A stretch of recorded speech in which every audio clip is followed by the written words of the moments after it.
चला मैत्रिणींनो, आज बनवूया खानदेशातली लग्न सराईतली स्पेशल भाजी.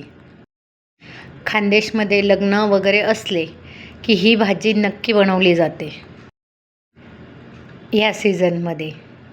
म्हणजे कुठला? तर चला, कच्च्या कैरीचा. ही कच्च्या कैरीची भाजी बनवली जाते खानदेशमध्ये लग्न सराईमध्ये. आता ही कैरी मी धुवून घेतली स्वच्छ. ही आता कापून घ्यायची आपण. आमना खानदेशनी आवडती भाजी कच्च्या कैरीसने गुळ टाके. हे असे छोटे छोटे पीस करून घ्यायचे आहेत कैरीचे. कैऱ्या आणताना ह्या अशा छोट्या छोट्याच आणायच्या, जेणेकरून आपल्याला सुरीने त्या कापता येतील.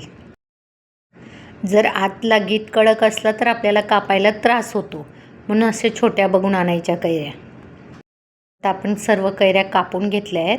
आता आपण कढई ठेवली, त्याच्यात पाणी टाकायचं आणि पाण्यामध्ये आपण कैऱ्या बॉईल करून घेणार आहोत.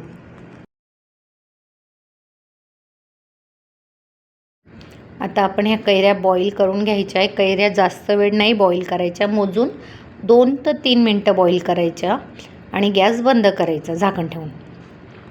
आपण मसाला बनवून घेऊ. ही मी कढई ठेवली, त्याच्यात आपण 2 चम्मच धणे टाकायचे आणि 1 चम्मच आपण बडीशोप घ्यायची. हा मसाला मंद आचेवर थोडासा भाजून घ्यायचा आहे. आता 1 चम्मच बडीशोप टाकली. आपली कढई थोडी गरम झाली तेवढा आपण तो मसाला फक्त भाजून घ्यायचा आहे, जास्त वेळ भाजायचा नाही आहे.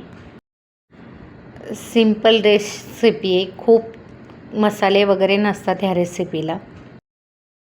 हे आपले धणे आणि बडीशोप भाजले गेले, हे आपण कुटून घेऊया त्याला. खूप बारीक नाही करायचं, थोडंसं असं जाडसरच राहिलं पाहिजे, तरच भाजीला टेस्ट येते.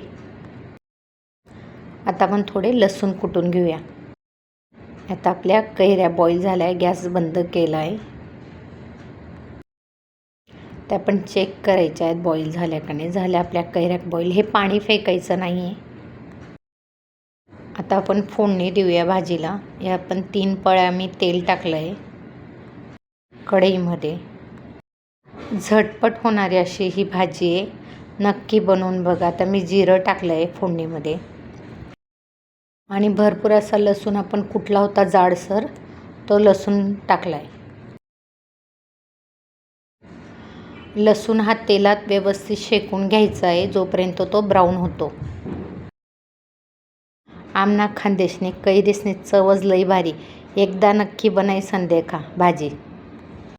ह्यात आपले लसूण ब्राऊन झालेत. आपण त्याच्यात ही मी खाण्याची चटणी सांगते, ती मी 2 चम्मच टाकली. हिची पण रेसिपी मी शेअर करेन तुमच्यासोबत.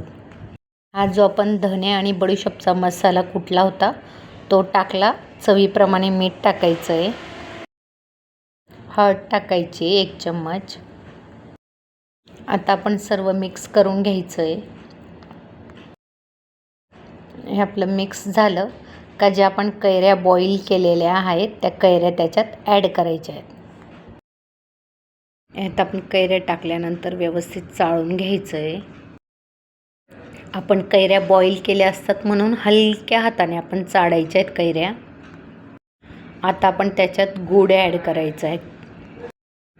कैऱ्या खूप खट्ट्या असतील तर एकदा टेस्ट करून गूळ ॲड करायचा. आता मी या छोट्या छोट्या 5 वेली ॲड केलेल्या आहेत. तुम्ही यांचा चुरा करूनही ॲड करू शकतात.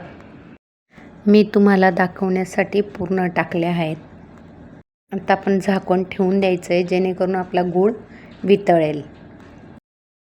आता आपण झाकण काढून बघू. आपला गूळ वितळला आहे. आपला गूळ वितळला आहे. भाजीला व्यवस्थित तरणही आलेलं आहे आणि पाणी पण सुटतं भाजीला, म्हणजे थोडी रस्यासारखी भाजी होते. कोथिंबीर ऑप्शनल आहे, तुम्हाला टाकायची असेल तर टाका, पण आमच्या खानदेशमध्ये कोथिंबीर टाकल्याशिवाय कुठलीही भाजी नाही होत, म्हणून कोथिंबीर टाकली मी. मला कोथिंबीर आवडते म्हणून मी भाजीत कोथिंबीर घातली. तुम्ही नाही घातली तरी चालेल. आता आपण व्यवस्थित चाळून घ्यायचं आहे. आपली भाजी रेडी. तुम्ही भाजी एकदा नक्की करा, खाऊन बघा, नंतर कमेंट करा. सोप्या पद्धतीने कैरीची भाजी मला तर खूप आवडते. आवडले असल्यास लाईक करा, शेअर करा, सबस्क्राईब करा आणि नक्की कमेंट करा कशी झाली.